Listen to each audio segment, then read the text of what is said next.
Olá, boa tarde, sejam todos muito bem-vindos ao BMC Now. Eu sou Hanna Beltrão, vamos juntos então acompanhar do pré ao fechamento do mercado financeiro nesta quinta-feira, dia 22 de julho, na companhia do meu parceiro aí de todas as tardes, Rafael Lara, sempre trazendo um giro em tempo real do fechamento do mercado financeiro. A gente já começa então, essa edição trazendo as últimas notícias aí do mercado financeiro. Ibovespa engata leve queda aí, puxada pelas blue chips, em uma sessão de acomodação nesta quinta-feira, mas se recupera e segue operando na casa dos 126 mil pontos. Eu vou chamar então ele, o Rafael Lara, que vai dar um panorama aí pra gente, como é que tá a situação no momento, né, Rafa? Exatamente, Hanna. Boa tarde para você e para todo mundo ligado aqui no BMC Now. Hanna, o mercado hoje ele tá perto da estabilidade, né? Operando aí numa leve alta de 0,13%, 126.091 pontos. Hoje que ele chegou ali, né, por volta do meio-dia, caído 126 mil pontos, chegaram a 125.800 e poucos pontos, né, ali ao meio-dia, às 11 da manhã, mas agora, depois das 3 da tarde, ele acabou engatando aí e parece que vai fechar mesmo no patamar dos 126 mil. Entre as maiores altas do dia, a gente tem Cosan, Marfrig, a gente também tem Rentalcar, né, que é a Localiza, a Equatorial, VEG, né, que é a famosa criadora de bilionários, né, fabricante de bilionários, que é a VEG, que está há tanto tempo aí, deu alegria para bastante investidor desde o passado, né, e a gente tem entre as maiores baixas, a gente tem agora Pão de Açúcar, BBAS3, né, que é Banco do Brasil, também Itaúsa, Bradesco e IRB, né, e RBR3, que ontem disparou depois da história do mega investidor Luiz Barsi ter comprado 1,5% da empresa e indicado ali o ex-CEO da Vale, o Schwartzman, como um possível novo CEO da IRB, né, a resseguradora. Ontem disparou, né, quase 8% ali, e hoje tem uma leve correção de 1,17% para baixo. Vamos ver como é que esse mercado vai se portar durante o programa, Hanna. Tá certo, vamos aproveitar então, para dar um giro internacional, começando pelas bolsas estrangeiras, mais especificamente pelas bolsas americanas. Eu tô vendo aqui a S&P 500 com ligeira alta aí de 0,14%, agora subiu, virou 0,15%.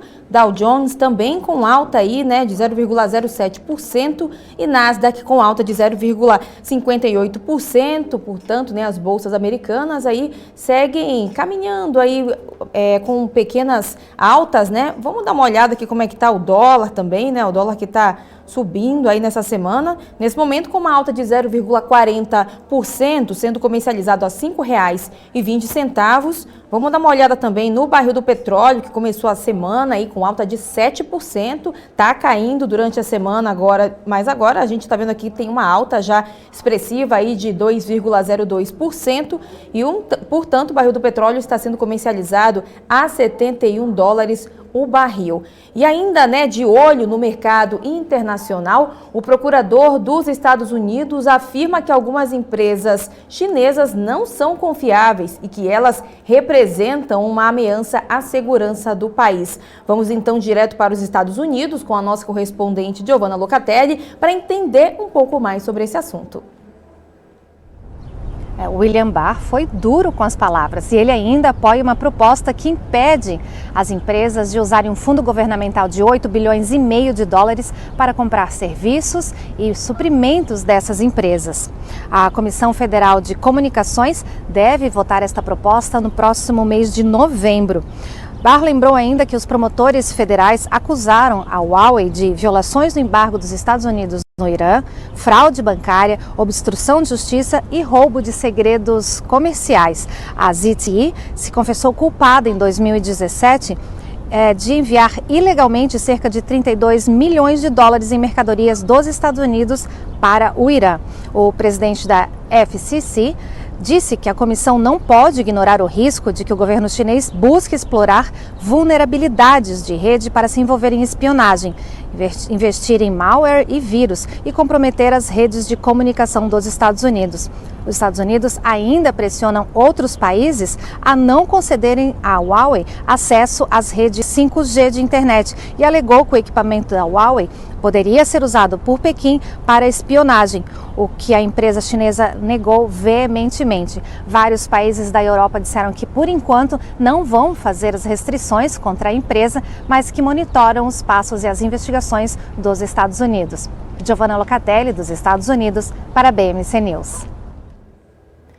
E hoje a gente vai repercutir o dia com os nossos convidados. A gente recebe hoje aqui no BMC Now o Lucas Fiorelli, sócio fundador da HC Invest, e também o analista técnico Beto Assad, trazendo aí um panorama sobre os números que se destacaram nesta quinta-feira. Seguindo aqui com o nosso giro de notícias, a Eletrobras comunicou ao mercado que a Eletronorte aprovou o instrumento de confissão de dívidas com a Amazonas Energia no valor de 808 milhões de reais.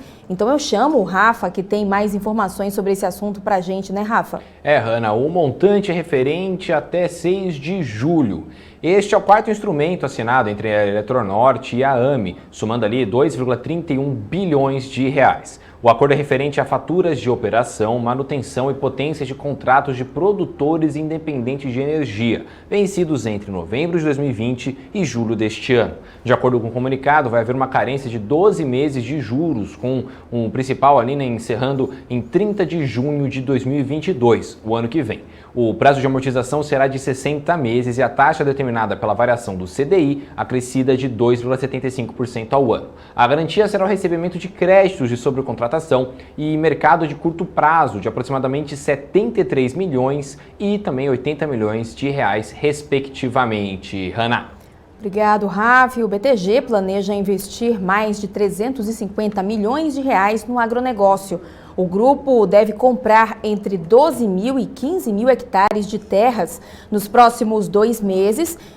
Foi informação aí do Neofeed, né, um investimento de 350 milhões de reais.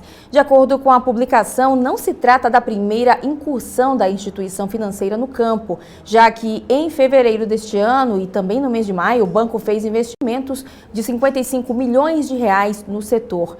O objetivo é ampliar a sua participação no negócio de fundos de investimentos imobiliários agrícolas, como já acontece com outros fundos. O BTG tem atualmente 15 bilhões de reais em ativos imobiliários sob gestão e o setor agrícola representa menos de 10% desse total. E ainda falando, né, de agro, a AgroGalaxy Participações, plataforma de varejo de insumos agrícolas, anunciou a sua precificação de ações em R$ 13,75 em um IPO que levanta aí quase 350 milhões de reais. O valor ficou no limite inferior da faixa indicativa de preço, mas com a venda de 25 milhões e 454 mil e 545 ações em oferta primária, a transação levantou esse montante. As ações começam a ser negociadas no dia 26 de julho e, segundo o prospecto da plataforma de varejo e insumos agrícolas, os recursos da oferta serão utilizados em operações de fusão e aquisição, na promoção também do crescimento orgânico e também será utilizado para o capital de giro. Eu volto então a chamar o Rafael Lara, que tem mais notícias aí pra gente, é isso, Rafa? Hanna, é sobre a Petrobras, que informou que assinou um termo de compromisso junto à Petros para o pagamento à vista de uma dívida reconhecida no processo de migração dos planos PPSPR e PPSPNR para o plano Petros 3, com valor estimado em 1,3 bilhão de reais. O pagamento, segundo o comunicado da petroleira, está previsto para o dia 9 de setembro. O valor divulgado pela empresa considera a data base de 30 de abril de 2021 e será corrigido até o dia 31 de julho. No período de 1º de agosto, data para a qual está prevista, né, o início da operacionalização do plano Petros 3, até o dia do efetivo pagamento, abre aspas, o montante final será corrigido pelas metas atuariais dos planos de origem, segundo, fecha aspas, de acordo com a companhia. Hanna. Obrigado, Rafa. E a Redditor fechou uma parceria com a Vale para prestar serviços de saúde no Hospital Yutaka Takeda, no município de Parauapebas, no Hospital 5 de outubro, também em Canaã dos Carajás, ambos no estado do Pará. Eles estão localizados também no complexo minerador SD11, o maior da história da Vale. Segundo a Redditor, o objetivo é aumentar a qualidade dos serviços hospitalares, oferecer oferecidos aos moradores de Carajás. Os imóveis onde estão os hospitais instalados, são de propriedade da Vale e as empresas não divulgaram os valores envolvidos nessa parceria. A Redditor revela ainda que está analisando em conjunto com a Vale a construção ou aquisição de uma unidade hospitalar para atendimentos de alta complexidade também na cidade de Parauapebas. E a Avril Corp, subsidiária da AT&T, que controla empresas como a Sky Brasil e a DirectGo, foi vendida para o grupo Warten, que é uma empresa argentina que atua com serviços financeiros, agricultura e também com telecomunicações. O Rafael Lara tem mais detalhes para a gente sobre isso, né, Rafa? Hanna, o valor do negócio não foi divulgado e compreende as operações da América Latina, incluindo o Brasil e o Caribe. Compreende 100% do patrimônio da Avril, incluindo a Sky no Brasil, a DirecTV na América Latina e o serviço de IPTV DirecTV Go também no negócio. Ao todo, são 10,3 milhões de assinantes na negociação. A transação não inclui as operações de banda larga na Colômbia e nem o interesse da AT&T na Sky mexicana, operada pelo grupo Televisa. Apesar do valor da venda não ter sido divulgado, a Avril tem um prejuízo de 4,6 bilhões de dólares que deverá ser assumido pelo grupo comprador. O negócio ainda precisa ser aprovado por órgãos reguladores, incluindo o CADE e a Anatel, por conta da operação brasileira da Sky, Hanna. Obrigado, Rafa. E a empresa IVE, subsidiária da fabricante de aeronaves Embraer, anunciou uma nova parceria para a mobilidade urbana aérea. A Embraer informou hoje, que a IVE fechou esse acordo com a Flapper, uma plataforma independente de aviação privada sob demanda. Segundo o comunicado, o objetivo é desenvolver o mercado de mobilidade aérea urbana na América Latina. A parceria deve servir como prova de conceito para futuras operações regionais do veículo elétrico de decolagem e pouso vertical da IVE, que espera fornecer para a Flapper até 25 mil horas de voos por ano nas principais cidades da América do Sul, como por exemplo São Paulo, Rio de Janeiro, Belo Horizonte, Santiago no Chile, Bogotá na Colômbia e a Cidade do México. Ainda de acordo com o comunicado, as companhias planejam promover um sistema de reservas sobre demanda para que possam ser então utilizadas as operações como helicópteros e também a fim de coletar dados para o futuro desenvolvimento da IVE. E as ações da provedora paulista de internet desktop começaram a ser negociadas ontem na B3. A companhia estreou com alta, então por isso eu chamo o Rafael Lara para falar para a gente como é que foi essa estreia aí na B3. Hanna, as ações chegaram a passar de 9% ali de alta, encerrando o pregão com uma valorização de quase 3% das ações. A Desktop foi a primeira oferta de 3 provedoras na fila de IPOs e é uma vantagem por sair na frente. A companhia teve uma demanda 6 vezes maior que a oferta e emplacou a operação majoritariamente com investidores institucionais brasileiros, como a Navy e a JGP. A companhia também acabou ganhando uma atenção de investidores que estavam de olho ali nos IPOs da Brisanet e da Unifique, por ter múltiplos mais moderados na oferta, ali na casa de 9 vezes o EBITDA projetado para 2021, ante 10 vezes da Unifique e quase 21 vezes da Brisanet. A Unifique tem uma precificação agendada para amanhã e a Brisanet para terça da próxima semana. Vamos ficar de olho nesses IPOs aqui, né, Hanna? É isso aí, Rafa. E não vou te largar ainda não, já quero que você dê informação. Aí tem notícia exclusiva no portal da BMC, é isso? Tem sim. É justamente sobre o IPO da Unifique. A gente traz aqui com uma exclusividade um relatório feito pela casa Sarinvest que fala o preço-alvo das ações. A Unifique que vai amanhã, enfim, fazer seu IPO aí, ou até hoje agora, 5 da tarde, vai encerrar o período de reserva das ações e aí pode movimentar o mercado, como a gente acabou de falar, Desktop acabou de sair, a Unifique vai sair, depois vai sair a Brisanet, então todo mundo está de olho nas empresas de fibra ótica. Essa empresa, a Unifique, ela fica no sul do país, na região sul do país, então eu chamo vocês para essa matéria lá no site, www.bmcnews.com.br, que por acaso foi eu que escrevi, e está lá, inclusive, lá exclusiva essa matéria. Inclusive a gente pode, até não sei se dá para colocar aqui o relatório com exclusividade da Sarinvest, que a gente traz também todo o preço-alvo, né, a tese de investimento, e você pode baixar lá no site esse relatório exclusivo. Dentro desse relatório, eles falam sobre o valuation da empresa. A Sarinvest recomenda participar da oferta independente do valor da faixa indicativa, só que ali com um preço-alvo, né, para o investidor em R$ 13,70. De acordo com o valuation da empresa, os analistas afirmaram que, abre aspas, com base no bom histórico de execução da companhia em promover a expansão orgânica e inorgânica, observamos um CAGR projetado de 60% de 2020 a 2023. Sendo assim, a receita líquida passará de R$ 286 milhões em 2020 para R$ 1,08 bilhão em 2023. Fecha aspas. Eles também falam que, abre aspas, além disso, consideramos a manutenção na margem EBITDA em patamares de 50%. Nesse sentido, observamos um EV/EBITDA projetado para 2023 de 6,44 vezes, bem descontado com seus pares internacionais e principalmente com a Desktop, que está negociando aí 9,37 vezes o EBITDA, aí fecha aspas.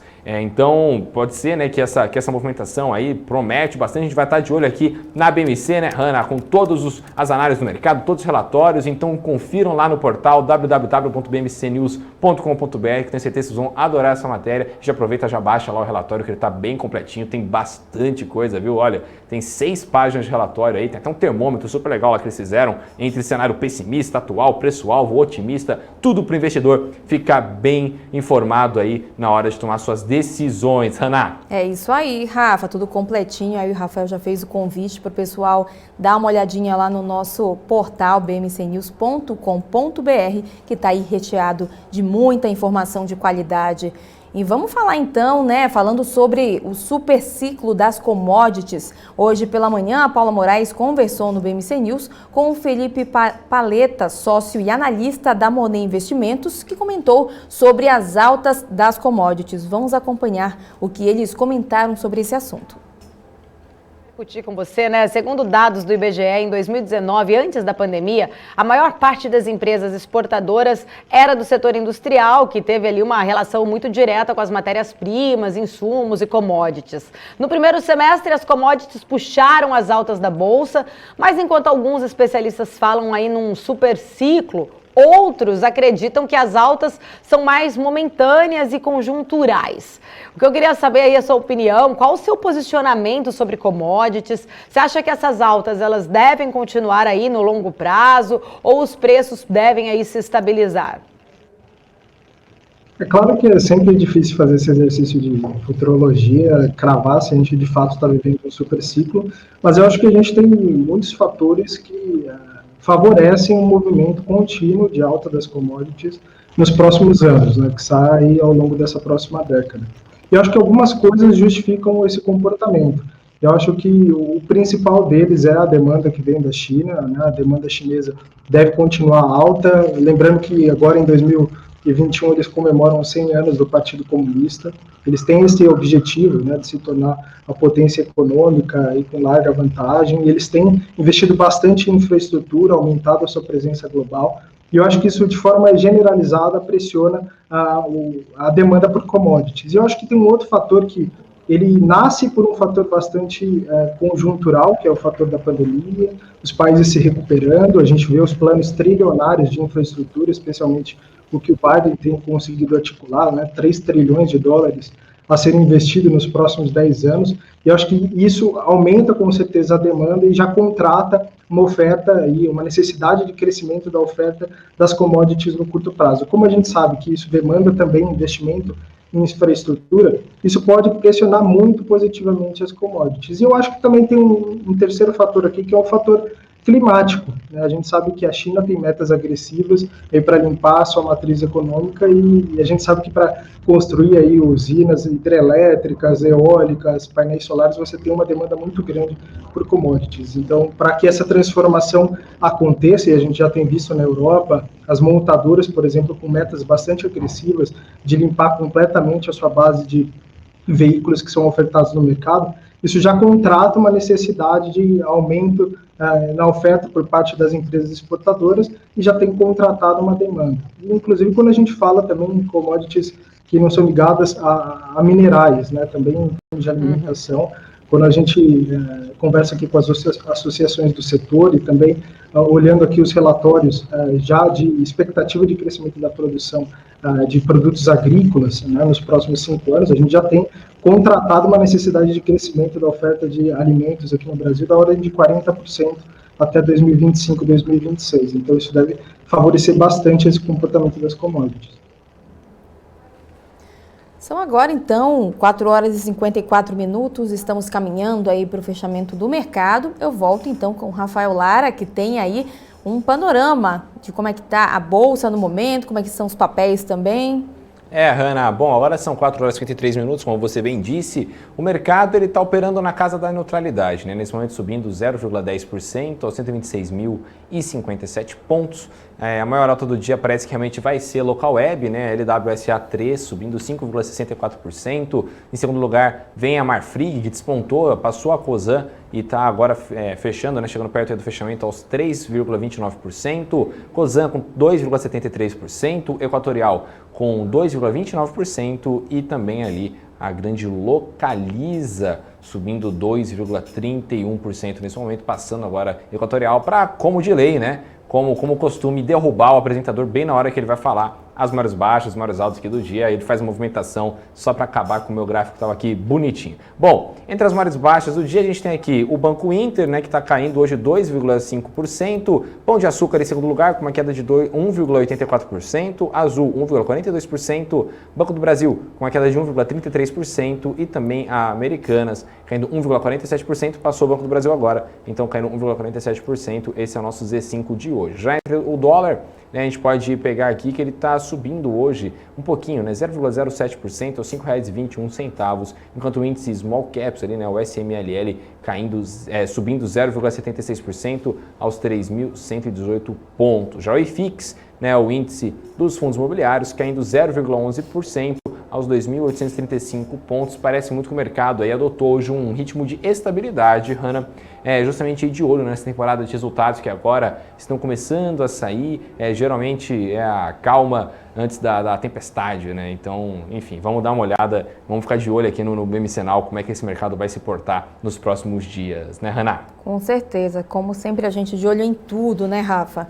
Vamos dar continuidade, então, aqui com o nosso BMCenal. A gente recebe agora o Lucas Fiorelli, sócio fundador da HC Invest, para comentar o cenário aí do dia com a gente. Lucas, primeiramente, obrigada por estar aqui com a gente. Seja muito bem-vindo ao BMCenal. Boa tarde. Boa tarde, Hanna. Boa tarde, Rafael. Obrigado aí pelo convite. Imagina, e pode ficar à vontade, sinta-se literalmente em casa, pode falar o tempo que você achar necessário. Vamos conversar aí, né, fazer esse bate-bola aqui com a gente. Vamos começar então, né?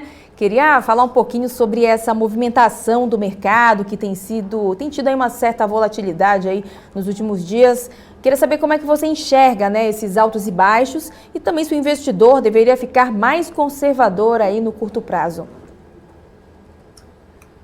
Bom, eu entendo que, enfim, a gente teve uma queda recente aí dos mercados, muito por conta com receio da variante Delta, né, e principalmente a questão, acho que do OPEP ajudou a pesar um pouquinho, né, e nesse sentido, a gente viu aqui do nosso lado como uma oportunidade, né, de aumentar um pouquinho a exposição em bolsa. Lógico que o cenário político ele ainda continua conturbado, né, mas querendo ou não, com Brasília em recesso, acaba acalmando o fluxo de notícias aqui no mercado local. Claro que a Bolsa aí está nesse range de preço de 125 mil a 130 mil pontos, né? Está meio, vamos dizer, engasopada nesses níveis, né? Mas eu acredito que, como vocês comentaram no início do programa, o volume de IPOs que a gente está tendo no mercado hoje é algo absurdo, então grande parte desse volume está dragando para essa entrada de novos ativos, novas companhias na Bolsa. E isso, de certa forma, acaba deixando o mercado um pouco mais lateralizado, né? O nosso cenário, acho que daqui para frente, né, com a vinda dos balanços das companhias agora em agosto, e principalmente passando essa temporada aí de IPOs que eu acho que deve dar uma acalmada próximo do IPO da Raízen, que deve acontecer no dia 3 de agosto, Eu acredito que Bolsa deve performar um pouquinho melhor, tá? Muito porque os balanços devem vir bons, principalmente, acho que, dos grandes pesos aí do índice, Petro, Vale. Então, a gente está com um tom um pouquinho mais otimista hoje, tá? Apesar de ter tido a variante Delta recentemente, não acho que com o avanço de vacinação que a gente está tendo aqui, principalmente no Brasil, eu não vejo isso hoje com um grande problema. Eu estou com um tom um pouco mais otimista agora, tá? Tá certo, ó. Hoje a gente viu também, né, Banco Inter caindo aí no pregão como a maior queda no dia aí, na verdade, né, liderando as quedas de hoje. O aumento da competição entre os bancos, né, sejam eles tradicionais ou os digitais, pode prejudicar as ações das empresas no setor? Com certeza, né? Eu acho que o mercado financeiro como um todo está passando por uma transformação, né? É o que a gente está chamando aí do financial deepening, né? Que hoje, querendo ou não, o mercado brasileiro ele ainda é concentrado nos 5 maiores grandes bancos, né? Em termos de recursos, operações de crédito, enfim. E eu acho que o evento, essa chegada de novas plataformas, com certeza você vai mexer numa fatia que há 10, 15 anos atrás ninguém mexia, né? Que impacta efetivamente no lucro das companhias, né? Claro que bancos continuam sendo ainda bons pagadores de dividendos. Esse processo não é um processo que é uma virada de chave que vai acontecer da noite para o dia, mas com certeza eles vão ter um impacto maior, muito pelo aumento de concorrência, né? O banco hoje, até acho que a gente tem uma brincadeira aqui que a gente fala que o banco, qualquer transformação ou qualquer movimento que ele faça de mercado, ele é um transatlântico, né? Então ele demora lá 2 dias para fazer uma curva para a direita ou para a esquerda. E essas plataformas aí acabam tendo uma agilidade muito maior, tanto de oferta de produtos, enfim. Eu acho que trabalhar melhor o anseio do cliente, então com certeza esse aumento de competição já ocorre e já é muito visível, né? Então acho que a estrada dos bancos não vai ser uma estrada fácil como era 20, 30 anos atrás, né? Então tem um aumento de concorrência aí significativo.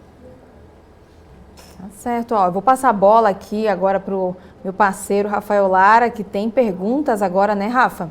Exatamente. Novamente, seja muito bem-vindo aqui, Lucas. Lucas, eu queria falar um pouco sobre a Petrobras, né? Petrobras que tem ali uma tese ali de investimentos, né? Muitos analistas acreditam que isso seja uma boa. Em comparação com outras commodities, o petróleo ainda está um pouco valorizado, né? E a perspectiva de uma retomada econômica ali, simular uma pós-guerra, pode acabar impulsionando o valor do barril e simultaneamente o valor das ações da companhia, na visão de alguns analistas. Qual que é a sua visão sobre o case? Você acha que é uma boa para o investidor aí investir numa empresa, ou você acha que por conta de, sei lá, ser uma estatal não é tão legal investir, seria melhor ir para alguma empresa privada, por exemplo?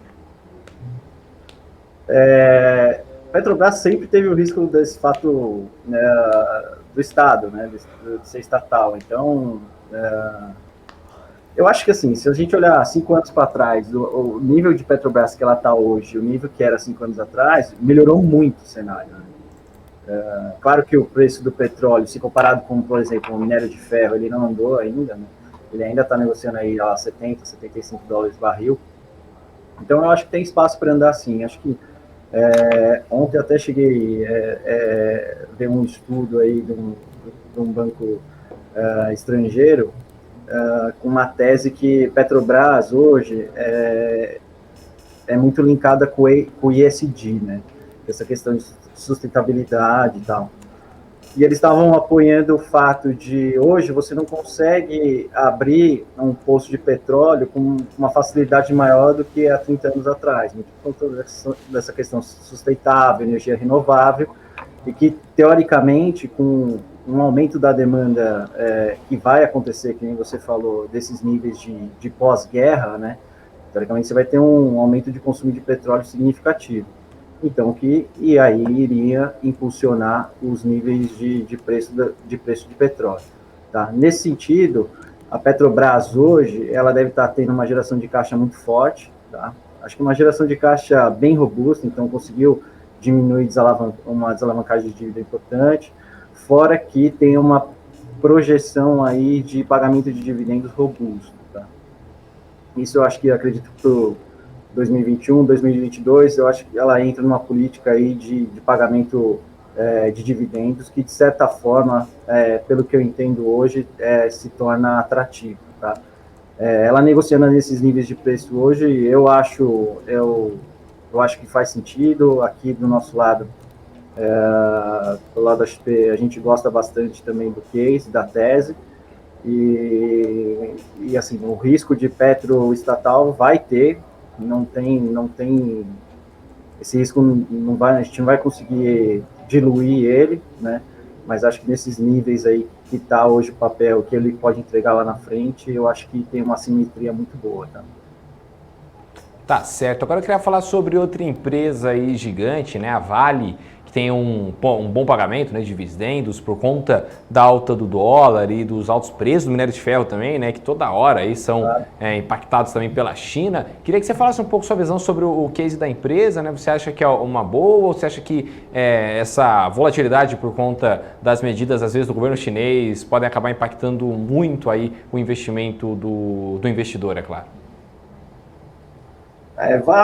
Vale deve, assim, essa questão, a China está tentando controlar o preço de minério, né? Não sei até quando que ela vai conseguir fazer isso, mas acho que se você olhar os números da Vale hoje, é uma distribuição de dividendo bem interessante, né? Então, a gente gosta, né? A Vale deve estar projetando um dividendo de 10%, 12% por ano, uma Selic aí baixa hoje aos níveis que a gente está. A gente acha que tem um risco interessante aí. O mercado mesmo, como um todo, acaba precificando o papel aí na faixa de 140, 145 reais, que é o range de preço que a gente está olhando aí para o médio prazo. Então, eu gosto do nó também, gosto da tese. Eu acho que a China não vai conseguir controlar esse preço de minério aí por muito tempo. E é como você falou, a gente está num cenário que deve vir uma aceleração econômica muito forte, que de certa forma acaba impulsionando o preço dos ativos, principalmente com dólar alto também. A geração de caixa da Vale também acaba sendo bem robusta, né? O que facilita bastante aí para o investidor, principalmente olhando a tese de investimento como dividendo, né? Então a gente gosta também do nome, tá? Tá certo. Então, Lucas, vou passar aqui para a Hanna aqui. Muito obrigado. Obrigado você. Vamos lá então, né? Lucas, a gente vai fazer uma pausa aqui bem rapidinho na nossa conversa para a gente fazer, né, o nosso giro de notícias aqui no BMC Now, mas a gente já te chama, não esquece aí da gente, a gente já te chama daqui a pouquinho. Vamos lá então, né? Financiamento imobiliário registra alta recorde no mês de junho. O Rafa tem mais informações aí para a gente sobre essa alta no setor? Hanna, segundo dados da Associação Brasileira das Entidades de Crédito Imobiliário e Poupança, os recursos das cadernetas de poupança somaram 16 bilhões e 660 milhões de reais, maior volume para o mês. O número é tão grande que eu até enrolei a língua. Desde o início da série histórica anunciada ali, né, em 1994. A arrecadação representa um crescimento de 12,5% ante maio e um salto de 112,1% na comparação com o mês de junho do ano passado. No acumulado deste ano, o montante financiado com os recursos do Sistema Brasileiro de Poupança e Empréstimo é de 97 bilhões de reais, uma alta de quase 124% no ano a ano. Hanna. Valeu, Rafa. A Whirlpool, dona das marcas Brastemp e Consul, registrou também lucro líquido de 581 milhões de dólares no segundo trimestre deste ano. O resultado representa aí um aumento de 17 vezes em relação ao lucro registrado no mesmo período do ano passado. A receita líquida avançou 31,7% no comparativo anual para 5 bilhões e 320 milhões de dólares.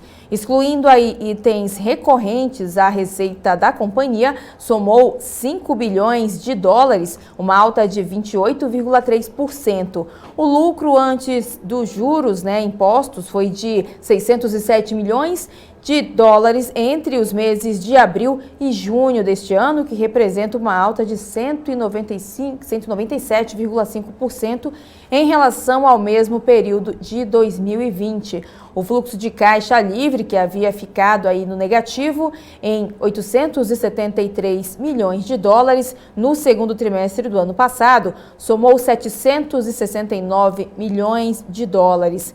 Vamos agora fazer um giro, né, com o Rafael Lara. O mercado já fechou, são agora exatamente 5 horas e 9 minutos. Vamos ver como o Ibovespa fechou aí nessa quinta-feira, Rafa? Tá certo, Hanna. Bom, tô até aqui atualizando aqui a nossa tela aqui dos índices para te falar que o Ibovespa tá fechando, né? São 5 horas e 8 minutos, mas provavelmente até 5h30 deve ter alguma mudança aí pequena no Aftermarket, mas já tá para gente saber que o Ibovespa vai fechar hoje numa leve alta de 0,15% aos 126.116 pontos, com a maior alta do dia realmente sendo o Local Web, com uma alta de 5,49%. Em segundo lugar, veio a Marfrig com uma alta de 3,29%, seguida pela Cosan com uma alta de 3,19%. E no quarto e quinto lugar, a gente tem ali uma surpresa, viu? O quarto lugar ficou com a TOTUS hoje, a empresa de tecnologia, com uma alta de 2,31% e a Equatorial com uma alta de 2,29%, empatada com a Hypera Pharma, né, com uma alta de 2,29% também. Entre as marcas baixas do dia, a gente tem aqui Banco Inter com uma queda de 2,49%, realmente aí foi a maior queda do dia. Pão de Açúcar com uma queda de 1,95%, IRB e RBR3 com uma queda de 1,50%. A MER3, né, a ação que era Betal, da B2W virou a MER3, está caindo 1,47% e Azul 4 caindo 1,42%. O dólar subindo 0,04% a R$ 5,21. E o Bitcoin, meu grande Bitcoin, quem criticou aí, inclusive um beijo pro Leonardo da edição aqui, sempre critica o meu Bitcoin subindo 0,74% a R$ 168.504. Vai Bitcoin, vai pra cima aí que ele tá nessa queda aí há muito tempo, né, Hanna? É isso aí, a gente daqui a pouquinho volta também, né, Rafa, com a análise aí de todos os setores que movimentaram a Bolsa, outros que também não movimentaram muito a Bolsa. Rafa que sempre tem aí a listinha para passar pra gente. Vamos chamar então de volta o Lucas Fiorelli, vamos saber aí, vamos continuar aqui o nosso bate-papo. Lucas, eu queria te perguntar o seguinte, sobre o setor de saneamento, né? A crise hídrica abre boas oportunidades no setor? Queria que você me falasse um pouquinho quais empresas se destacam aí na sua visão.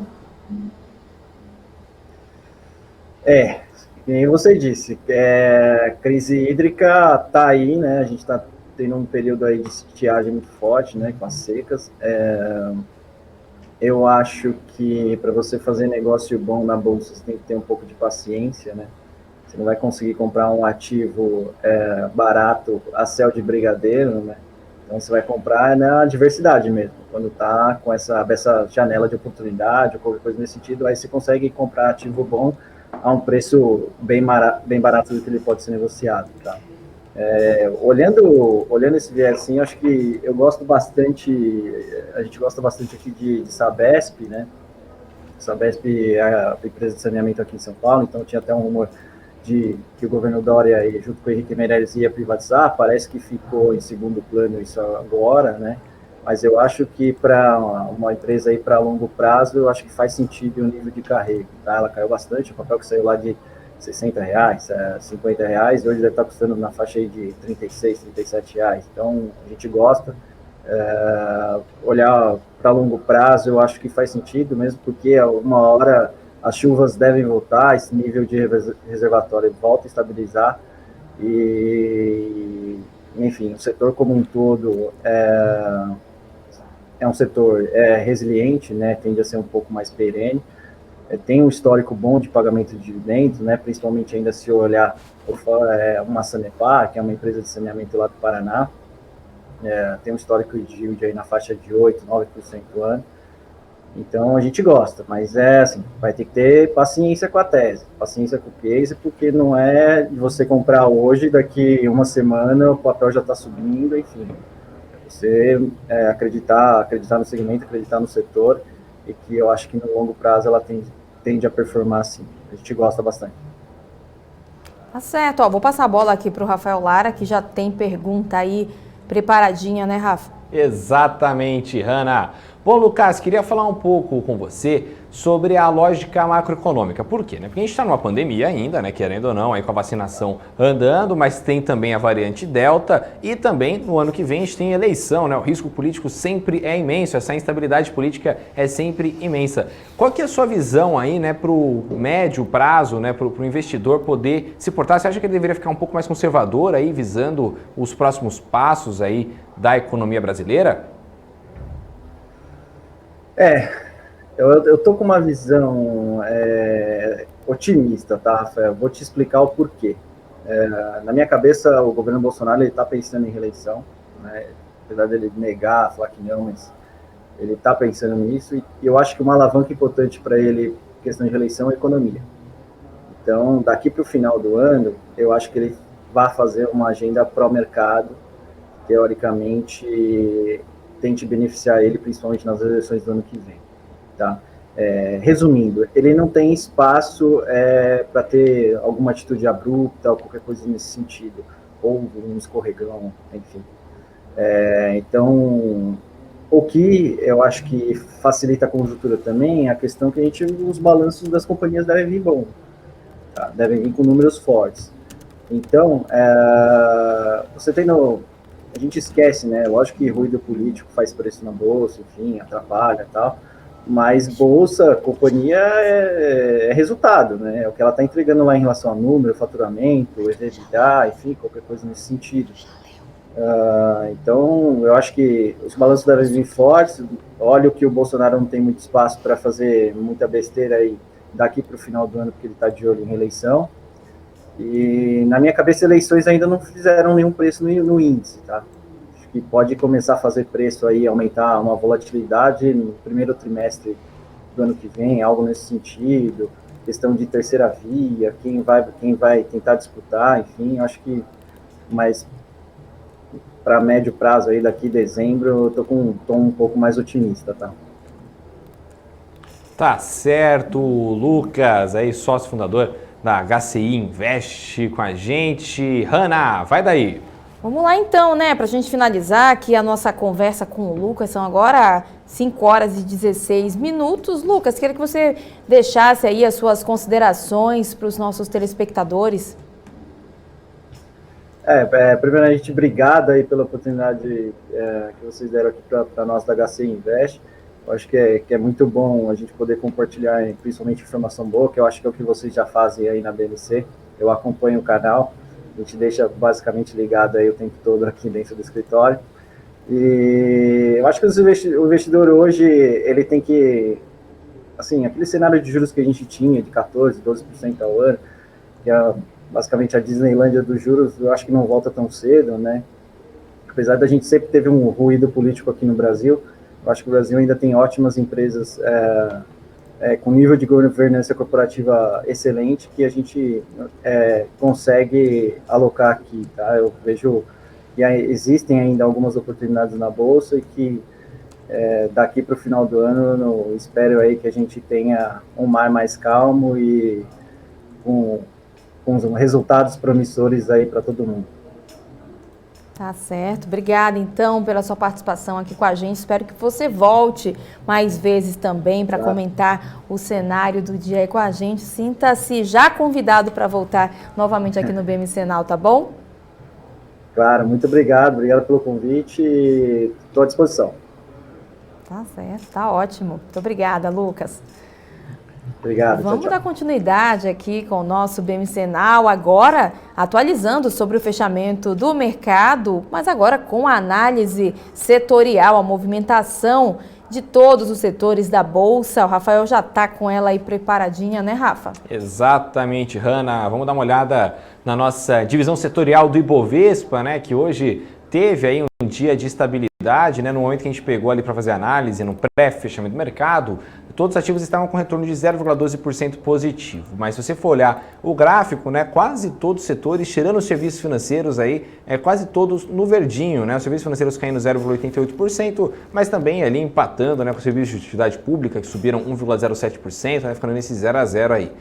Mas todos os setores aí também muito mornos hoje, né? A gente pega produtos básicos de consumo com 0,14% de alta, serviços de comunicação com 0,32%. Agora, o único que realmente despontou foi tecnologia da informação, né? Então, muito possivelmente, isso reflete ali nas ações, por exemplo, da Localweb, né? E também da TOTVS, que hoje subiram aí. Então, o setor de tecnologia hoje movimentando o mercado, Hanna.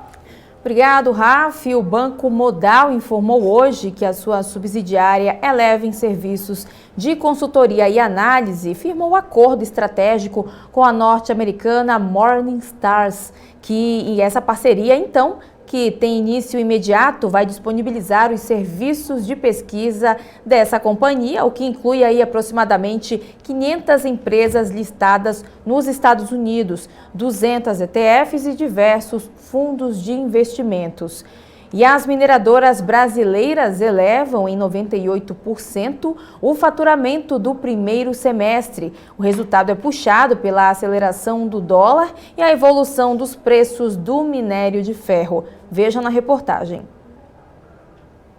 No acumulado, o setor de mineração faturou 149 bilhões de reais, alta de 98% na comparação com os 75 bilhões registrados no mesmo período do ano passado, influenciado pela variação cambial, pelos preços do mercado internacional e pela evolução dos preços do minério de ferro, principal produto mineral do Brasil, segundo o levantamento feito pelo IBRAM, o Instituto Brasileiro de Mineração, entidade que reúne as maiores mineradoras que atuam no país. Com o desempenho na primeira metade do ano, a estimativa é que a receita do setor mineral alcance 300 bilhões de reais ainda neste ano.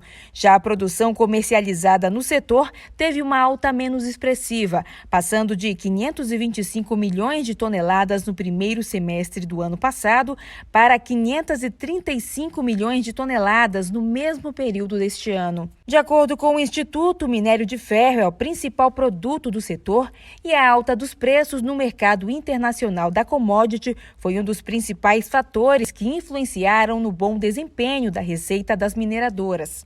A mesma dinâmica se repetiu entre os outros minerais, como o cobre, que teve alta de 65% no semestre, e o níquel, que apresentou uma alta de 41%. A receita apurada na extração de minério de ferro chegou a 107 bilhões e meio de reais, com alta de 135%. Já o ouro, segundo produto do setor mineral, saltou 46%, com faturamento de quase 14 bilhões de reais. E a Unilever anunciou que teve lucro líquido de 3 bilhões e 300 milhões de euros nos primeiros 6 meses deste ano, uma queda de 4,1% na comparação com o mesmo período do ano anterior. O Rafa tem mais informações para a gente sobre isso? Hanna, já as receitas tiveram ali uma leve alta de 0,3% a 25,791 bilhões de euros, com a empresa destacando um crescimento de 5,4% nas vendas recorrentes. A empresa informou em comunicado que o ambiente de negócios viu uma melhora, mas continua desafiador e que as restrições na pandemia permanecem ao redor do mundo, impactando as dinâmicas de mercado, mix de vendas e hábitos do consumidor. Produtos de beleza, e cuidados pessoais responderam pela maior parte das receitas da Unilever no semestre. O mercado chinês continua com retorno ali, à normalidade, mas ainda abaixo nos níveis pré-pandemia. A América do Norte e a Europa tiveram uma retração por conta da forte comparação com os primeiros meses do ano, enquanto a América Latina cresce mesmo com as condições macroeconômicas desfavoráveis. No Brasil, por exemplo, a Unilever disse que viu o crescimento de 2 dígitos nas vendas recorrentes, se aproveitando da alta dos preços com a inflação e a desvalorização do real. Mas a empresa destaca que os custos caíram no país. Hanna.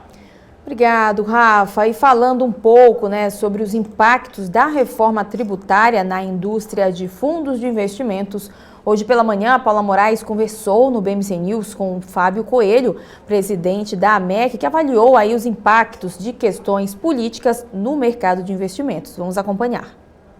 Queria repercutir com você, desde que a reforma tributária foi apresentada, houve uma grande preocupação aí, no mercado sobre os impactos na atividade de muitos produtos, setores, por conta do aumento das alíquotas de imposto e também pela tributação de dividendos. E aí eu queria repercutir, ver sua opinião, como que você avalia esse impacto dessa proposta na indústria de fundos de investimentos?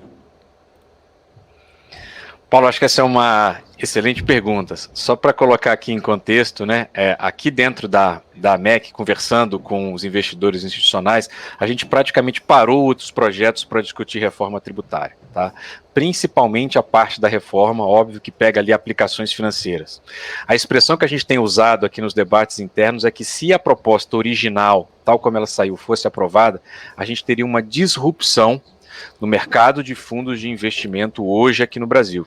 Seria algo realmente transformador, né?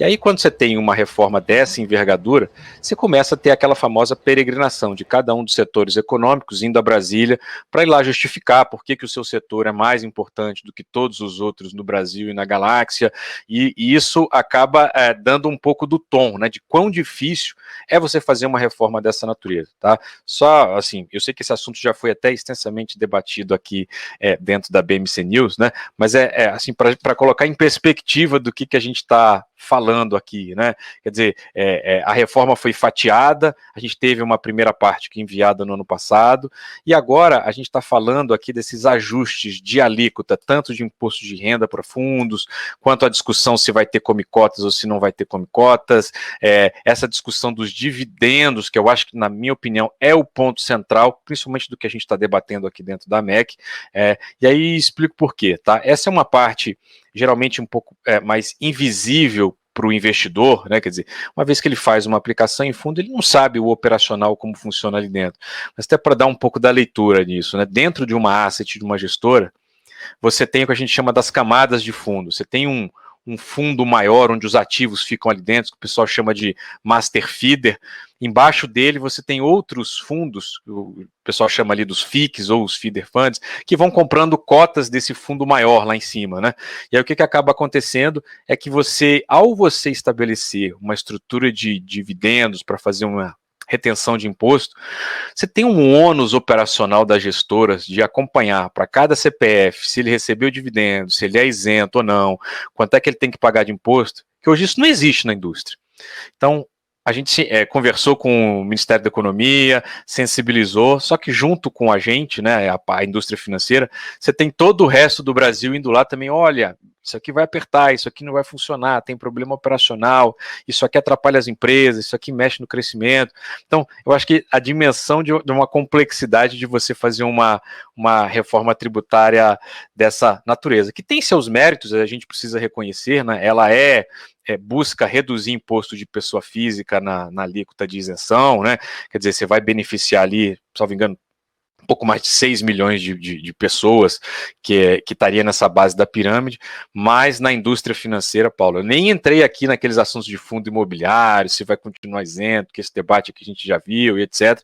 Mas, enfim, na busca dessa neutralidade de arrecadação, ou seja, não quero arrecadar mais, mas simplesmente mexer na estrutura que já existe, tem muito efeito colateral que ainda não está totalmente mapeado, né? Nessa correria de fazer a discussão da reforma, corremos o risco de depois perceber que criamos um certo Frankenstein, e a indústria está tentando mitigar isso nesse momento. Por isso que o assunto está quente aqui no setor financeiro, Paulo. A gente sabe que essas discussões elas vão aí ter, né? Esse tema vai seguir ainda por um bom tempo. Mas acha que o mercado ele pode sofrer mais impactos ao longo do tempo? Algumas classes de ativos podem ser mais afetadas do que outras, por exemplo?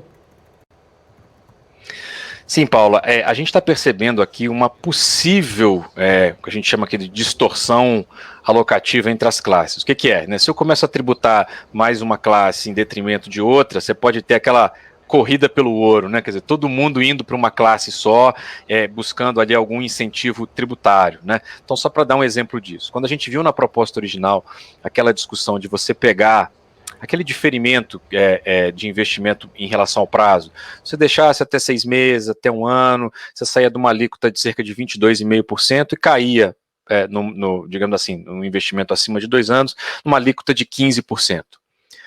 Quando você acaba e cria uma alíquota flat de 15% ou de qualquer outro número, tá, de imposto para todas as classes, indiretamente você está criando um desincentivo para o investidor ficar num prazo maior, em aplicações de mais longo prazo. Ou seja, você gera um encurtamento da duration aqui, você pode ter uma migração para investimentos de mais curto prazo. Tem um debate dentro da reforma que ele não foi feito, eu acho que de maneira extensiva aqui junto à opinião pública, que é a atratividade para o investidor estrangeiro, né? Em algumas situações, o investidor estrangeiro vai ser penalizado. Você pode criar mais uma distorção de você não ter entrada de recursos para investimento aqui, sem falar, eu acho que nessa era a principal aqui para o público da BMC News, uma eventual distorção sendo gerada entre renda fixa e renda variável. Ao passo que se você, corre mais risco na renda variável, você tem uma estrutura aqui de muita volatilidade, se você cria um ambiente de menor incentivo, né, de implementar come-cota para quem não tinha, de tirar isenção de quem tinha, você pode criar um incentivo indireto para a renda fixa em detrimento da variável. Isso seria muito nocivo e teria um efeito muito forte aqui nessas classes de ativo, Paulo. Então, vamos continuar aqui com o nosso BMC Now. Eu chamo agora o Rafa, que tem os números sobre a construção civil.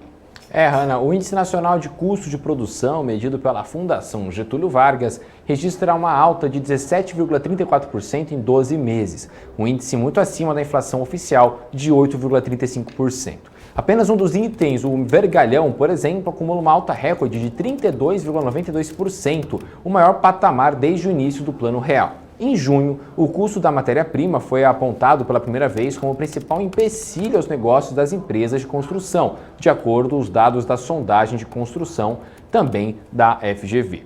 Os empresários do setor se queixam que o descontrole de preços de materiais podem frear ali o ritmo da recuperação da atividade de construção após aí a pandemia. Hanna.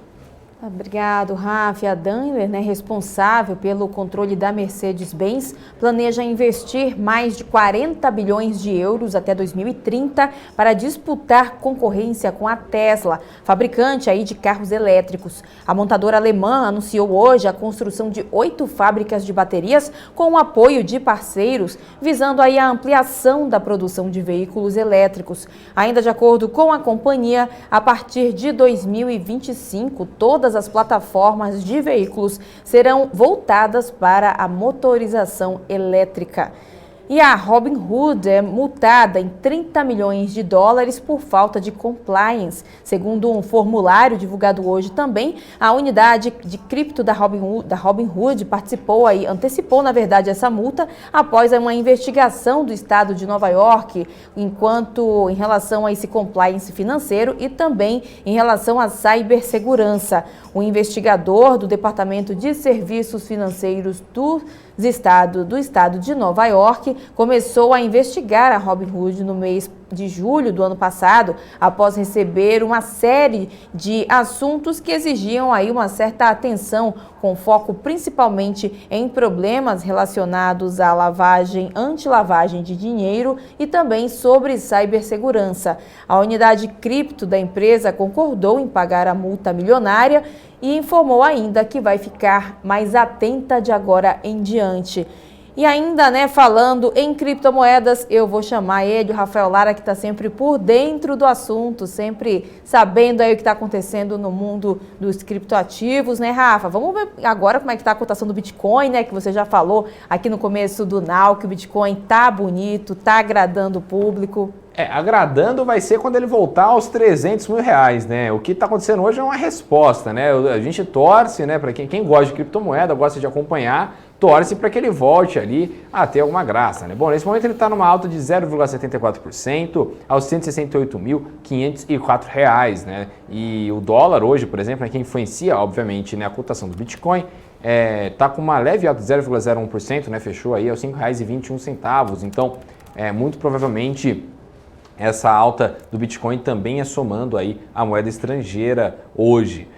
O Bitcoin que ontem, ele teve uma disparada junto com outros criptoativos após o evento do CEO da Tesla, o Elon Musk, juntamente com o CEO do Twitter, que falaram ali sobre as criptomoedas. O Elon Musk, após tanto vai e volta de criptomoeda, gosta, não gosta, agora ele falou que a Tesla pode voltar aí a querer as criptomoedas, aceitar criptomoedas para o pagamento de seus carros e que também ele tem ali criptomoeda na sua carteira pessoal. Quem gosta de criptoativo sabe aí que tem que ficar acompanhando o Twitter do Elon Musk, porque não tem jeito, Hanna. Tá certo, Rafa, sempre de olho aí no que há de novidade no mercado. Vamos dar continuidade aqui, quase engasguei agora também. Vamos dar continuidade aqui com o nosso BMC Now. A gente recebe agora o nosso segundo convidado do dia, o Beto Assad, analista técnico da Kinvo, que vai fazer a leitura do dia com a gente. Beto, primeiramente, boa tarde, né? Caminhando aí para uma boa noite. Obrigada por estar aqui com a gente, seja muito bem-vindo. Boa tarde, mas eu que agradeço mais uma vez a participação. Sempre um prazer estar aqui com vocês, não tenha dúvida. Falar um pouquinho de mercado, né? O que aconteceu no dia de hoje. Vamos lá, vamos repercutir aí o dia. Já queria te pedir, para você compartilhar a sua tela para que o pessoal que está nos acompanhando, inclusive o pessoal que está nos acompanhando, já mandem perguntinha aqui no nosso chat para a gente perguntar aqui para o Beto analisar aí com a gente as empresas. Já vão mandando, já vão compartilhando também o link aqui do BMC Now com seus amigos, o pessoal do trabalho, para que todo mundo fique muito bem informado. Vamos começar então, né? Vamos olhar aí como é que se comportou Ibovespa nessa quinta-feira. Vamos lá, um dia de menor volatilidade, né? Ele teve uma amplitude um pouquinho mais curta, Ibovespa, ele se movimentou entre máxima e mínima aí, um pouquinho, na casa de 1.000 pontos, um pouquinho menos, né? E ele veio num momento um pouquinho mais confuso, digamos assim, Ibovespa, né? Ele, desde que começou a fazer um movimento de correção, ele vem trabalhando no que eu chamo de zona, um movimento de alargamento, né? Ele perde uma tendência mais clara, porque ele começa a fazer topos mais altos e fundos mais baixos. Isso indica a entrada de volatilidade e indefinição no mercado, né? Pelo meu alinhamento de médias, também mostra uma certa indefinição, porque minha média mais longa, aqui, que é de 55, ainda vai indicando uma tendência de alta, já que ela está abaixo da média de 21, mas uma média mais curta aqui, que seria de 8, né, que é a minha média de apoio, digamos assim, para definir a tendência mais curta do mercado, está no meio delas e abaixo da média de 21, ou seja, ele vai mostrando bastante indefinição. Eu ainda acredito que ele tem espaço para correção, tá? Eu estou com um Fibonacci traçado aqui de toda essa última perna de alta, um Fibonacci que eu tracei depois que ele perdeu essa linha longa de tendência de alta, né, que ele vinha trabalhando. E eu acredito que ele tem boas chances ainda de testar a região dos 122 mil pontos, que seria a primeira retração de Fibo, antes dele querer pensar em retomar um movimento de alta. E se ele perder essa região, ele abre espaço para mais correções.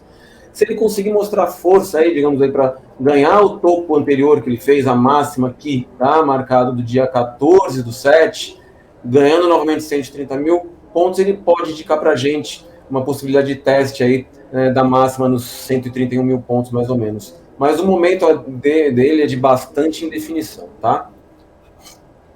Tá certo, vou dar uma olhadinha aqui rapidinho no nosso chat, o pessoal já está comentando aqui, participando aqui do BMC Now com a gente, né, desde cedinho, desde as 4h30. Rui das Neves aqui, dando boa tarde, Hanna, Rafael também, Daniela Mendes Lara, que eu desconfio aí que é alguém conhecido aqui da casa. O Emanuel Thiago também está participando. O Emanuel, que inclusive está puxando a minha orelha aqui, ele mandou uma perguntinha, mas agora eu vou dar uma olhadinha, pedir para o Beto analisar BID, né? Dá uma olhadinha aí, já tem várias pessoas, na verdade, perguntando aqui de BID. Vamos dar uma olhadinha. Vamos lá, vamos olhar o que está acontecendo. O papel está numa tendência de alta muito forte, né? A gente consegue ver trabalhando com topos e fundos bem claros, né? Médias bem alinhadas também. A questão ele já vai mostrando talvez um certo cansaço. Ele rompeu, depois de muito tempo ele conseguiu romper aquela região aqui, né, dos 71, vamos arredondar, na região dos R$80, e agora ele fez uma máxima histórica dele novamente no dia de ontem, onde perdeu a mínima do candle, o que pode indicar algum processo de correção, mas de curtíssimo prazo.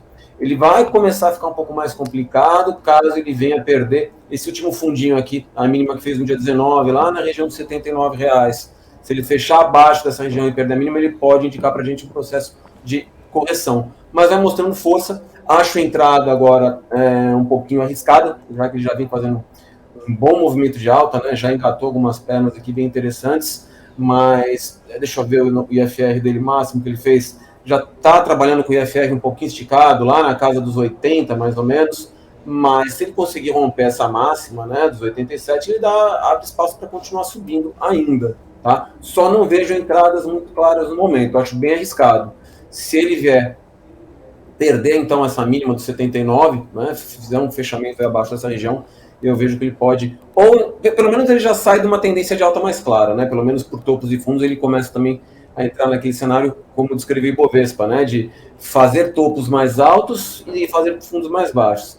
Mas se ele voltar a subir, marcar um novo fundo nessa região, quem tiver tentando, digamos assim, surfar a tendência com o papel, vai ajustando de repente um stop para cada novo fundo que ele fizer para proteger o lucro, aí caso a entrada tenha sido mais interessante. Isso falando, né, de trade de curto prazo, tá? Tá certo, ó. Vou passar a bola aqui pro meu parceiro Rafael Lara, que sempre tem perguntas aqui. O pessoal do chat também já tá mandando um monte de empresa, né, Rafa? Exatamente, exatamente. Beto, eu queria perguntar para você, fazer a pergunta aqui do grande Daniel Pagnin, perguntando sobre Ferbasa. Você pode analisar a FESA 4 aí.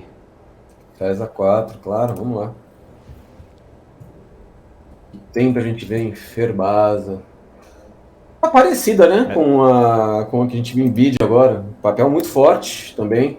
Tendência de alta clara, marcou, já deixou um novo fundinho aqui pra gente na região dos 48, mais ou menos, tá? Para quem tá de fora, não tem o que fazer agora. Eu acho um tanto quanto arriscado entrar num papel que está bem afastado das médias, apesar da tendência ser clara de alta. Eu sou o tipo de trader assim que gosta de de operações de correção. Acho que já comentei com vocês na minha primeira participação aqui, né? Eu gosto de estabelecer tendência, esperar uma correção. Um setup, por exemplo, que é muito legal, muito falado no mercado, que é do Dave Landry. Até posso depois dar uma ideia para o pessoal aqui, quem tem interesse, como ele funciona. Costuma marcar pontos interessantes de entrada para quem quer surfar alguma tendência, né? Agora, com um papel esticado desse jeito, já tem o IFR aqui, não sei se vocês conseguem enxergar, está aqui na casa de 82,27 com o fechamento de hoje. É um tanto quanto arriscado pensar em algum tipo de entrada agora, né?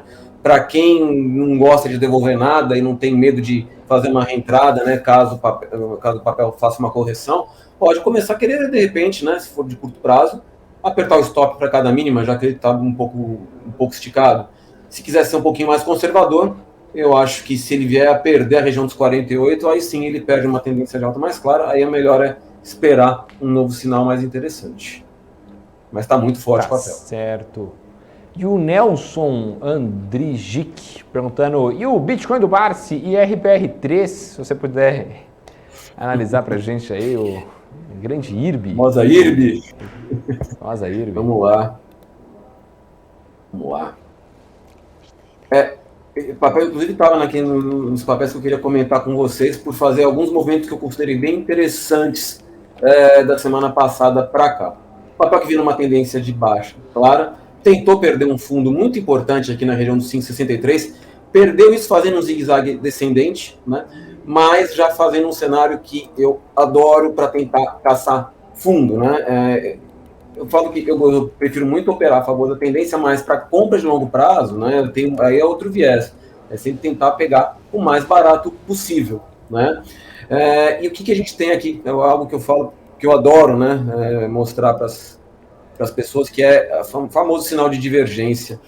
A gente fez fundos nessa região, mais baixos, já marcando uma divergência de alta com o IFR, ou seja, enquanto o papel fez fundos descendentes, o IFR já marcou fundos ascendentes. A pena foi para quem tentou, de repente, fazer algum tipo de entrada aqui e não quis pagar, digamos assim, algum tipo de spread, ele já abriu, né, no dia de ontem em gap e não chegou a testar a região muito próxima da máxima, dependendo de quanto a pessoa quis pagar, pode não ter conseguido entrar, por exemplo, né? E ele fez um candle muito forte no dia de ontem, que já rompeu minhas 3 principais médias, já veio brigar, inclusive, em regiões de um topo e fundo anterior. É o tipo de movimentação que pode sugerir para a gente uma reversão, tá? Realmente pode sugerir mesmo. O que dá para fazer para quem está de fora, se está querendo tentar fazer alguma coisa? Esperaria ele fazer algum tipo de pullback que confirme, mas que não venha perder mais esses fundos aqui, para confirmar que ele realmente respeitou essa região de fundos e quer voltar a subir. Aí pode até tentar, de repente, esperar então ele fazer um pullback para tentar operar algum pivô, né? Fazer o rompimento dessa região aqui de máximo, tá? Deixa eu até afastar aqui um pouquinho para ficar mais fácil. Depois eu afasto. Ou senão, também pode tentar pegar, por exemplo, em cima, né, desse topinho que foi rompido, lá no 5,70, se ele respeitar esse topo anterior, já com o cruzamento das médias acontecendo a de 8, passando para cima de 21, e deixar um ponto de compra aqui, né, algum candle com volume interessante, sugerindo retomada do movimento de compra, pode pensar em fazer uma entrada por aqui. Agora, por enquanto, é arriscado. Para quem não teve a felicidade de comprar nessa região aqui, perto do 5,60, por exemplo, agora é hora de ficar só assistindo. Mas é uma sinalização interessante, é interessante. Porém, a tendência principal, né, de longo prazo do ativo continua sendo de queda. Se ele voltar a cair, devolver esse candle de folha, ele não pode. Primeiramente, o que eu quero chamar a atenção para quem está nesse papel, né, agora, eu vejo como muito importante que ele não devolva esse candle de alta. Isso que pode ser um candle de ignição, né, que muita gente chama no mercado de barra elefante, que é depois de um movimento de queda muito consistente, né, um movimento muito longo, ele faz uma barra com um volume muito grande que se destaca em relação às outras. Isso aqui, quem inventou esse termo de barra elefante, para quem estuda análise técnica, deve conhecer o Oliver Velez, né, Oliver Velez. E é imprescindível, digamos assim, que para o papel continuar tendo um movimento mais interessante, ele não venha devolver essa barra toda e perder a mínima dele, porque se isso acontecer, significa que realmente os vendedores retomaram o controle aqui da situação no curto prazo. Tá bom? Perfeito, perfeito, Beto. Bom, vamos lá. O Emanuel falando, muito obrigado, Hanna, você é 10. Aí, Hanna, tá vendo? O pessoal puxa ele. Tá certo, ganhei uma moralzinha aí, tá certo. Obrigada. É o morde a sopra, né? O importante é o morde a sopra. Aí. Renda de ações, boa tarde, renda de ações. O Emanuel falando, olha só, não puxei sua orelha não. Parabéns pelo trabalho maravilhoso que vocês fazem para a sociedade. A gente agradece sua audiência aí, Emanuel, e de todo mundo que está assistindo a gente. O Rui das Neves perguntando se você poderia traduzir esse IFR na sua análise gráfica, ô Beto. O IFR, ele chama índice de força relativa, ele costuma medir a força dos movimentos, né? Ele consegue te dar duas sinalizações interessantes. Se o mercado já andou, digamos assim, demais para um lado ou para o outro, e qual é a força do mercado para determinada direção, tá? Então, tem muita gente que gosta de usar o IFR só buscando pontos sobrecomprados e sobrevendidos. O que isso quer dizer? Pontos em que o mercado já caiu demais ou pontos em que o mercado já subiu demais, digamos assim. Eu prefiro utilizar justamente com esse critério que eu estava mostrando para vocês de divergência, tá? Eu espero ele alcançar pontos sobrecomprados e sobrevendidos e montar esse cenário de divergência para me mostrar de maneira mais clara que o ativo já está, se não digo está totalmente cansado, mas já perdeu bastante força naquela direção que ele está indo, né? Porque justamente aqui, ó, quando ele fez vamos voltar a falar aqui quando ele fez esse fundo, né, que ele está marcado com esse Fzinho aqui, no dia 8/7, a gente estava com o IFR aqui na casa dos 14,5 mais ou menos. Geralmente o mercado trabalha, na maioria dos ativos, com o IFR sobrevendido na casa dos 30 e sobrecomprado acima dos 70. Se a gente já está batendo aqui na faixa abaixo de 20, perto de 10, significa que o mercado já deu uma boa esticada para baixo, né? E aí, quando ele fez um novo fundo, né, abaixo do fundo anterior, nesse dia, mas com o IFR já começando a fazer digamos assim, ele fez um pivô de alta, digamos assim, né, já mostra que aquele movimento de queda perdeu força.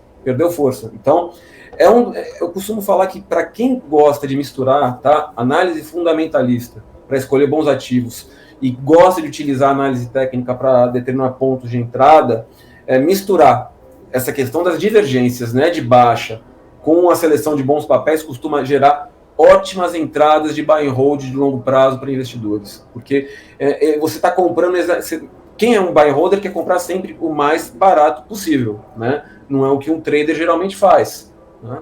E aí quando você consegue mesclar estratégias, técnicas que vão te auxiliar a escolher bons ativos e vão tentar capturar momentos assim em que o mercado pode realmente estar num final de tendência de baixa, você aumenta sua chance de fazer umas compras mais interessantes para o longo prazo, tá? Espero que tenha ficado claro, tá? Isso como eu expliquei. É pouco tempo, né, assim, para falar rapidamente sobre o IFR, não vou entrar em questão de cálculo, tudo, mas espero que eu tenha... Quem foi que perguntou? Espero que eu tenha ajudado. Foi o grande Rui das Neves. Se você quiser mandar um abraço para ele, o Rui das Neves sempre está acompanhando a gente. Grande aqui, abraço, Rui. Boa pergunta, legal. Muito bem. Bom, vamos lá. O Anderson Justino perguntando se você pode falar. Você pode falar sobre Local Web, LWSA3. por favor. Boa. Que disparou hoje, né? O local Já passado hoje, aí, junto com o setor de Foi, tecnologia. foi. O que acontece com o papel? As médias começaram a abrir, né, querendo mostrar um movimento de alta, mas ela já tem alguns dias, né, que ela está num movimento bem lateral, né? A gente consegue desenhar um caixotezinho aqui, ó. Eu acho que vai ficar bem claro que o papel vem trabalhando dentro desse movimento mais congestionado, né? Então a gente teve hoje um movimento interessante com um volume aqui muito bom, né? Um volume que andou sólido, digamos assim, de alta, com um volume interessante. Porém, ele está dentro ainda dessa região de congestão, o que aumenta o risco de pensar em fazer uma compra só dessa própria barra, por exemplo, né? O que eu gosto quando eu vejo regiões de congestão? Ou a gente tenta, né, se for feliz o suficiente, de comprar perto da região onde ele fez os fundos, né? Poderia aí ter pensado em uma compra mais arriscada, né, aqui. Por que eu digo mais arriscada? Por mais que tenha segurado em cima do fundo, foi uma compra que já se originou no meio, né, se for comprar o rompimento de máxima, se originou no meio dessa congestão, no meio desse caixotezinho. O que seria o mais seguro agora para quem quer pensar em fazer alguma coisa, tá? Esperar o papel romper essa região, de repente fazer um pullback, segurar aqui, gerar um novo candle interessante com volume legal para comprar e tentar pegar uma próxima pernada de alta, tá? Dito isso, se o papel voltar a cair, perder essa região, né, fechar abaixo da região dos 25, 24,70, aí ele pode fazer então o rompimento dessa congestão aí que eu estava mostrando para vocês para baixo, e aí pode desandar um pouquinho o negócio, tá? Que daí ele deve sugerir para a gente o teste dos fundos mais abaixo, vindo buscar aí a região então dos 23,40 e depois aqui também dos 22 aproximadamente, tá bom? Tá certo, então, Beto. Bom, o Gabriel Gomes perguntando se você pode analisar TRPL4. Olha, agora isso aqui é bom pra gente fazer aquele nosso joguinho das Olimpíadas, hein? Isso daí é ISA-CETEP, né? Vamos lá. Transmissões paulistas, né? Transmissões paulistas. Eu gosto muito, aquilo que eu estava falando para vocês, né, em relação, por exemplo, ao IFR, eu acho bem interessante para papéis do setor. Opa, tem alguma coisa errada aqui nas médias, enfim. Acho que gerou algum erro de dados, mas vamos lá. O que acontece? O papel está com as médias alinhadas e vem tentando fazer praticamente um triângulo, né? O que é o triângulo, para quem não está acostumado? Opa. Vocês estão me ouvindo ainda? Ficou mudo aqui? Tudo certo? Sim, tudo certo. A galera da produção geralmente, às vezes, multa quando vai... Você sabe como é que é ao vivo, né, Beto? Às vezes tem que mudar o ponto, enfim, né? Geralmente eles multam pra... Quem sabe faz ao vivo, exatamente. Um beijo para nossa produção aqui, comandada pelo grande Júnior Messi, que está sempre nos ajudando muito aqui, o Leonardo, a Vivian, todo mundo aqui. Então já aproveito e já deixo esse abraço para a melhor produção do país, para a Renatinha também. Exatamente. É isso aí, Renatinha que deixou a gente na mão, né? Saiu mais cedo hoje, Renatinha, abandonou a gente no aqui. Now ela vai embora. No Now ela foge. Tá valendo mandar um beijinho aí para Renata. Tá certo. Por favor, Beto, pode continuar. Vamos lá. Ele tem, vem fazendo um pequeno triângulo, né, nessa região, onde a gente consegue ligar esses fundos anteriores, esses topinhos também, vem de uma perna mais forte de queda, né, depois dele ter respeitado uma região de topo importante anterior, né, a gente vê que é muito próximo dessa região aqui, antiga também. Se ele romper esse triângulo para baixo, dá indícios de continuidade do movimento de queda. Se conseguir romper para cima, aí, quem sabe, ele não volta a testar aquela região de resistência importante lá próximo dos R$27. No momento, não tem muito o que fazer, não. O melhor é acompanhar mesmo. Para quem gosta de surfar, tentar surfar a tendência, né, do ativo, não tem realmente o que fazer. Eu não sou muito fã de trades, digamos assim, de curto prazo, né, de swing trade, com não digo só elétrica, mas setores defensivos, né, setor de saneamento também, porque eles não costumam fazer movimentos muito amplos de tendência, né? Então são tipos de ativos que esses eu gosto, acho eles bem interessantes para comprar depois de correções mesmo, para tentar surfar, digamos assim, não uma tendência, mas comprar papéis que não tendem a entrar em tendências muito longas, digamos assim, de queda, né? De qualquer maneira, a visão técnica para o papel está aí, né? Se ele perder fundo anterior aqui, deve romper o triângulo para baixo, se perder os 24,50 e continuar o movimento de queda. Se conseguir fechar acima do topo anterior, perto dos 25,30, acima dos 25,30, ele sugere para a gente o rompimento desse triângulo que eu tinha desenhado para cima, e aí o papel deve sim fazer um movimento mais interessante de alta. Perfeito. Bom, o Gabriel Gomes aqui perguntando também se você pode analisar Prio 3, PetroRio, grande PetroRio. Vamos lá. Prio 3. Não vejo, assim, para quem está de fora, não vejo o que fazer, tá? Não vejo compra nesse momento. Papel está no movimento, assim, a gente vê que ele não consegue já há um bom tempo fazer uma tendência mais clara de alta, né? A gente, para um prazo mais longo, se eu coloco num gráfico semanal, a gente vai ver que ele está trabalhando numa faixa bem lateral desde que ele fez a primeira vez esse topo lá em março. Desde então, ele vem trabalhando com uma amplitude aí, vamos ver de quanto? Chegou a fazer esse topo, né? Esse topo aqui, vem trabalhando com uma amplitude de 28%, mas não sai desse meio, né? No curtíssimo prazo, o que ele fez? Ele fez uma pernada de baixa, que perdeu as minhas principais médias, fez até um pequeno pivôzinho de baixa, marcou um novo fundo aqui na região dos 17,80, mais ou menos. No dia de ontem deixou um dojizinho, para quem não sabe o que é doji, esse candle que indica bastante indefinição, né? Candle que abre e fecha praticamente no mesmo local, com sombras parecidas para cima e para baixo. Chegou até a perder a mínima, dando indícios de que iria continuar o movimento de queda, mas acabou fechando o dia positivo hoje, né? Fechou numa alta de 0,32%. Se conseguir mostrar força o suficiente para romper tanto esse topinho de ontem quanto a média de 21 períodos, pode começar a me sugerir, então, um teste do topo anterior, aqui na faixa dos 19,90, mais ou menos, e ele entra novamente numa tendência mais indefinida. Por outro lado, se ele voltar a cair, né, vier a testar aqui esse fundo dos 17,70 mais ou menos e perder aqui, ele dá indício de continuidade desse zigue-zague descendente com as médias alinhadas, e aí pode indicar teste de novos fundos lá para baixo, tá?